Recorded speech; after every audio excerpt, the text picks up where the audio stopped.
cái bến này trắng. Chúng tôi đi ăn treo được chưa?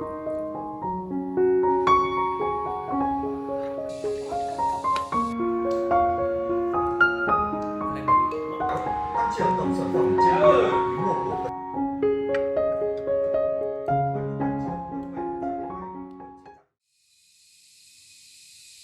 For 17 years away from my family's embrace to struggle in the city, I've grown used to wearing the bright coat of adulthood. The coat of an independent person with a stable career in Danang. So my parents could feel at peace and proudly boast about me to the neighbors.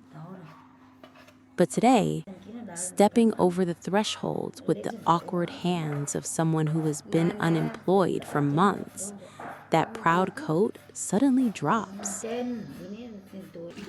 Hello, everyone. I'm Mai. I'm 35 years old, and I live in the coastal city of Da Nang, Vietnam. I come from a mountainous area near the Vietnam-Laos border, a small town called Khe Sanh in Quang Tri province. It's 6:30 a.m. right now. My mom is cutting wheat dough strands to cook bánh canh for breakfast. There are no food stalls around our house, and we have to go to the town market 4 kilometers away. So my parents cook breakfast every single day. The wheat flour is mixed with water and kneaded thoroughly until smooth. Then it's rolled out thin and cut into strands. We cook it with pepper-marinated carp, or sometimes with meat and shrimp. There are so many different ways to make it. Today is my second day home. There's no sound of Ram and Lim bickering and playing, no rushing and worrying from the city hustle. We have a black cat we've kept for a long time. The fire is glowing in the kitchen. My dad is cooking food for the little pig and cutting banana stems to feed the chickens. Our family still uses a wood stove every day. There's plenty of dry firewood and branches, enough to use all year round. Even though it really stings the eyes, anyone who grew up in poverty like me will never forget this familiar smell of smoke, the smell of warmth from the fire, the smell of home. My younger brother is doing the cooking after my mom finished prepping the ingredients. Even though he's a guy, he really loves cooking and cooks way better than I do. He manages a mountain coffee shop, a cafe with a natural vibe, located on a slope with a cool mountain view. He also mixes drinks very well. Next time I come home, I'll film that coffee shop for you guys to see.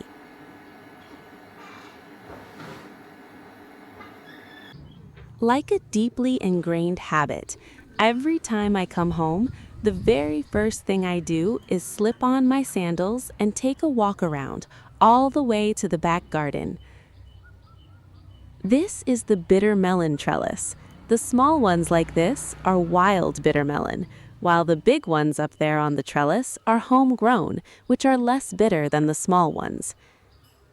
Bitter melon helps cool the body, supports blood sugar control, and aids in weight loss. In Vietnam, bitter melon is used in many different dishes. And honestly, true to its name, it is very bitter, everyone. Do you have this kind of bitter melon where you live? Here is a kumquat, from the same family as lemons and oranges.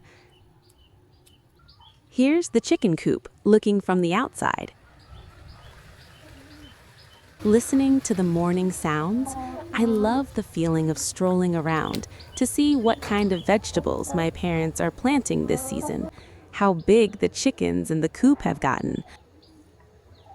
This little pig got sick a while after it was born. My brother's friend gave it to him to use for meat, but my mom saw that the piglet was still alive and felt so sorry for it. So she kept it and raised it, and it's been 3 months now. The garden that once had hundreds of coffee trees, where my parents dug every inch of dirt to make a living, has now slowly transformed into patches of vegetables, a corner for the pig and chicken coops, and new fruit trees. The scenery might have changed, but in my mind, every corner of the garden, every little dirt path still perfectly holds a sky full of nostalgic memories. These are eggplant flowers. There's a long eggplant hiding right behind. This is a chili plant, a wild variety with small but incredibly spicy chilies. We don't usually plant these. Birds eat them and scatter the seeds, so they grow everywhere in the garden. My dad probably planted this specific chili plant over here. This is the coffee seedling nursery. After each harvest season, some coffee trees will die or get too old.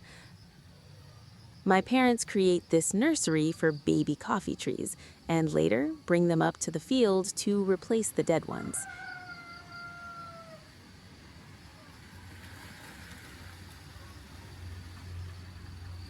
The smell of red, damp earth, the slightly pungent scent of leaves drifting in the wind, blending together to create a rustic flavor that no matter how far you travel, you can never find anywhere else.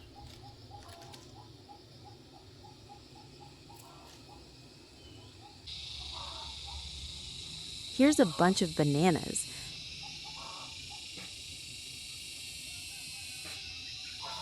This is a dragon fruit that just formed. It will be ripe in about a month. Now I'll go back inside to have breakfast. This garden and this house, through decades of our family's ups and downs, have changed shapes so many times. From the days when it was just a wooden house, where my dad had to go into the forest to chop down trees to build it, to the cement house we have now. My brother's daughter is 3 years old now, hugging a carton of milk, getting ready for Anh đi school. ăn được buffet à? Cho Phương đi ăn vậy được không? Được hả? My dad is eating breakfast, and my mom is counting money. She works in the neighborhood's women's association. They're going on a trip soon, so she's tallying up the collected đi ăn money to treo submit to chưa the hả? fund. Đi viện đây. Đi về mùi là đi viện. Đi viện. Con đi viện. My brother is getting ready to drive his kid to school, helping my mom count the money so she won't make a mistake. Do you guys think I look like my mom? Everyone who sees us says I look exactly like her. Plus, we both share this skinny figure and just can't seem to gain weight. I think my hair turning gray early is partly inherited from my dad. But my dad only started getting gray hair at 50, while mine started turning gray when I was 20. Today, I can't put a price on my meal because I'm home, freeloading off my parents. It's $0, guys. I'm not looking at prices anymore. I'll stay with my parents for a few days, go visit my maternal grandparents, attend a wedding in the countryside, and only then will I head back to Danang. Looking at my parents in their 60s, still working hard and getting dirty out in the coffee fields, saving every single penny without ever uttering a word of complaint, my nose suddenly stings with tears.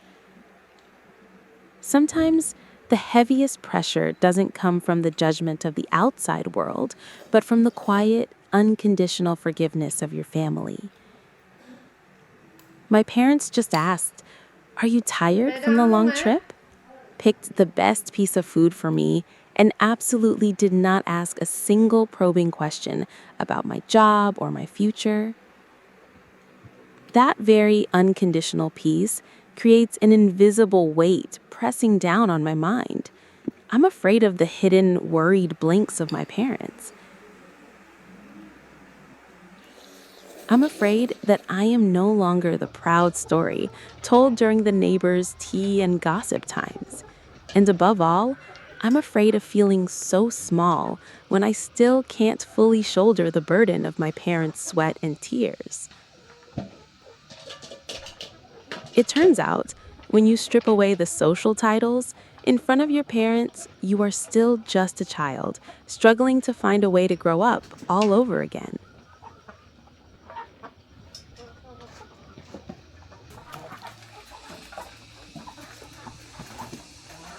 My dad's morning routine before leaving the house is feeding the flock of chickens and the pigs. I'll just sit here for a bit.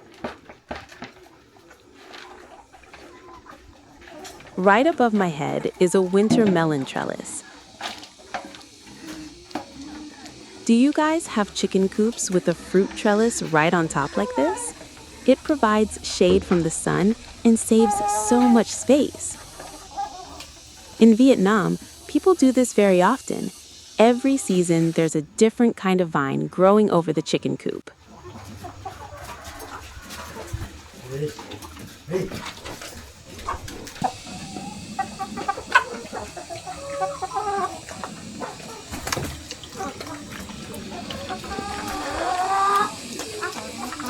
This is my parents' flock of 30 chickens. They are all hens and there is only one rooster.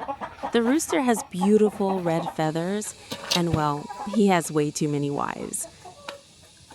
Eggs from home-raised chickens are much more expensive than the industrial eggs sold in supermarkets.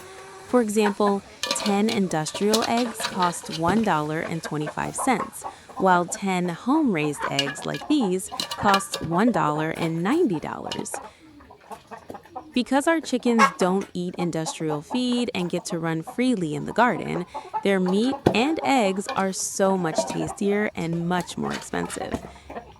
Every time I come home, my parents always lose 1 or 2 chickens. Do you guys get to eat free-range chickens like this? Or do you only eat the industrial chickens sold in supermarkets? Because chickens often get stolen, many families keep a guard dog like this. I'll go get some food for him.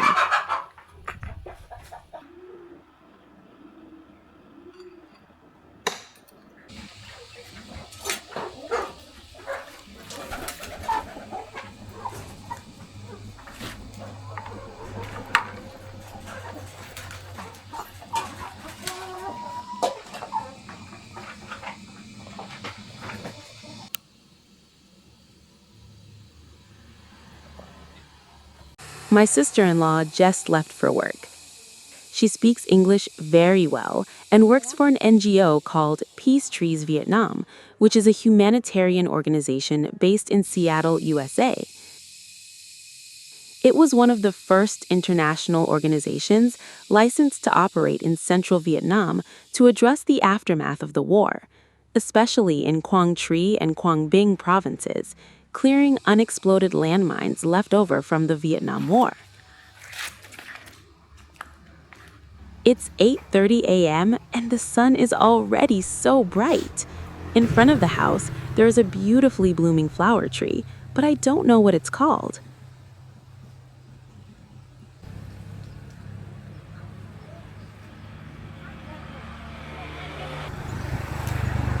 This is my mom's morning grocery store.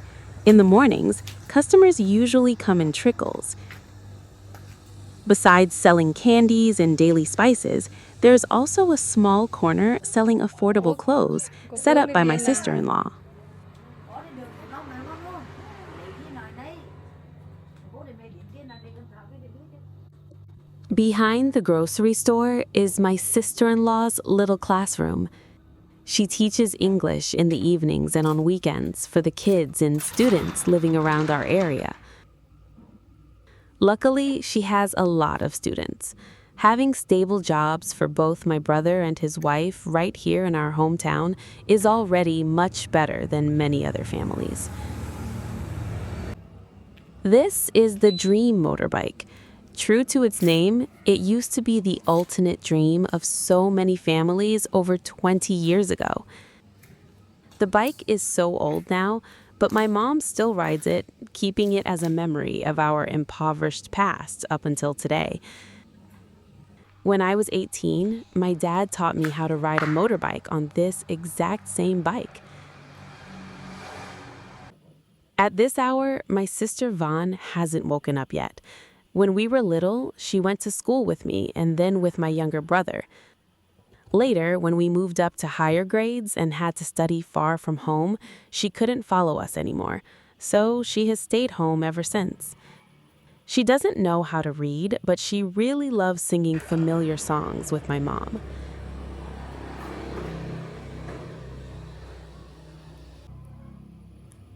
I'll take a quick moment to call my 2 boys who are playing in Hue with their grandparents. They don't seem to miss me at all.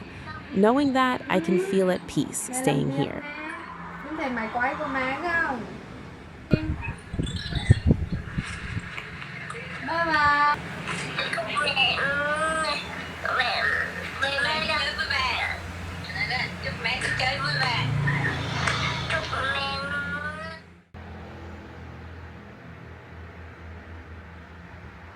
Sister Vaughn is awake. My brother is serving her breakfast. Her hair is still messy, so I'll neatly braid it for her. Van's health hasn't been very good these past few years. When she was little, she suffered from chronic tonsillitis. But back then, medical technology wasn't advanced yet. And since she's a special case, the provincial hospital doctors didn't dare remove them. They only prescribed medicine whenever it flared up. It wasn't until last year, when it got severe with terribly swollen tonsils and a fever lasting for days, that she had to be hospitalized for 2 weeks for close observation and special care. Her physical health is better now, but there was a period when she struggled with her memory. Sometimes she would take a bath 2 or 3 times a day, or pull all the clothes out of the closet just to soak them in water and hang them out to dry. Her memory isn't what it used to be, which is why my parents have been staying home much more these past few years to look after her.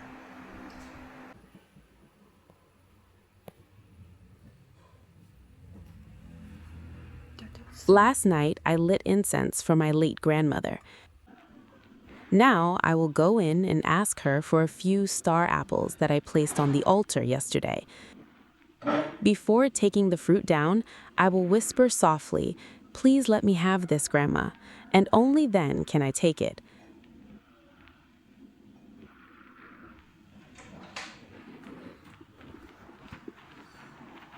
But it looks like I accidentally bought unripe ones.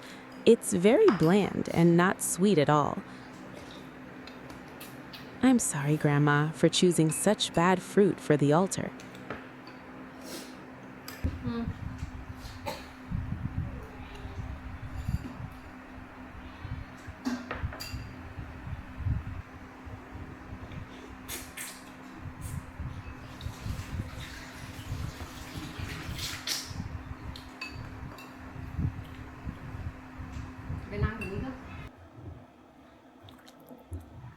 At 11 a.m., I'll prepare lunch.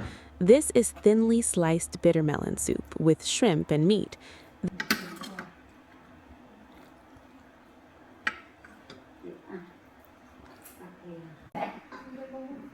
There's still a lot of the wheat noodle soup left from this morning. I'll heat it up and bring it out to finish it all.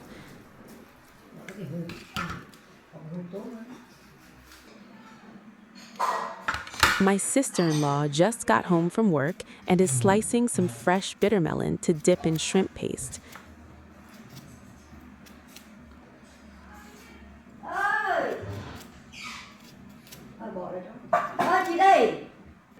For lunch today, we also have boiled pork and salty roasted tiny shrimp.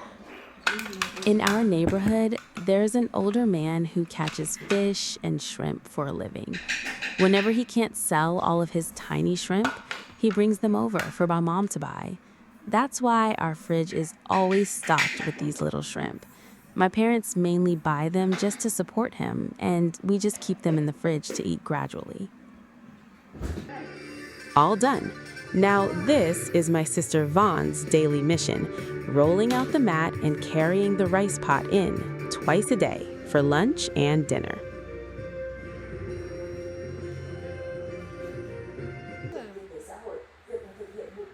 As usual, my dad sits next to her, picking out the soft food for her first.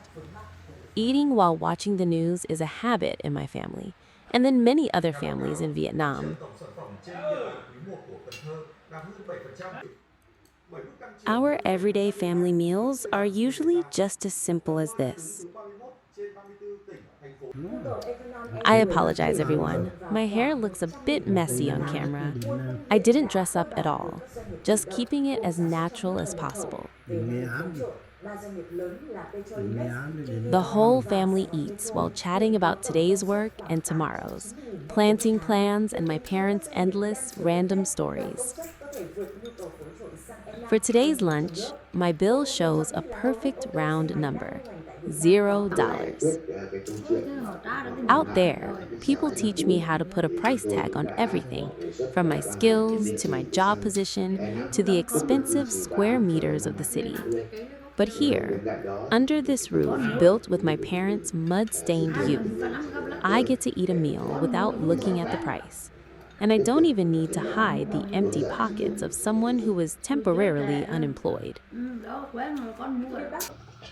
It turns out the world might turn its back on you when you no longer generate profit.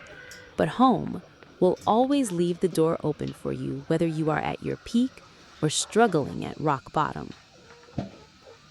The road ahead in Danang might still be messy and uncertain, but for the coming days, heading to my maternal grandparents' hometown, I'll let my soul freeload on this piece just a little bit longer, so that when I return, my coat of adulthood will no longer be woven with shallow pride, but tied securely with infinite love and gratitude. Thank you, everyone, for listening to my reflections today and visiting my family's little corner in Khe Sanh. And if you can, please go home and have a meal with your parents. Tomorrow, I will take you all to visit my maternal grandparents and experience a deeply affectionate country wedding in central Vietnam before returning to the busy pace of life in Danang. Please leave a comment to let me know how you feel. For now, I wish you all a truly wonderful day. Goodbye and see you next time.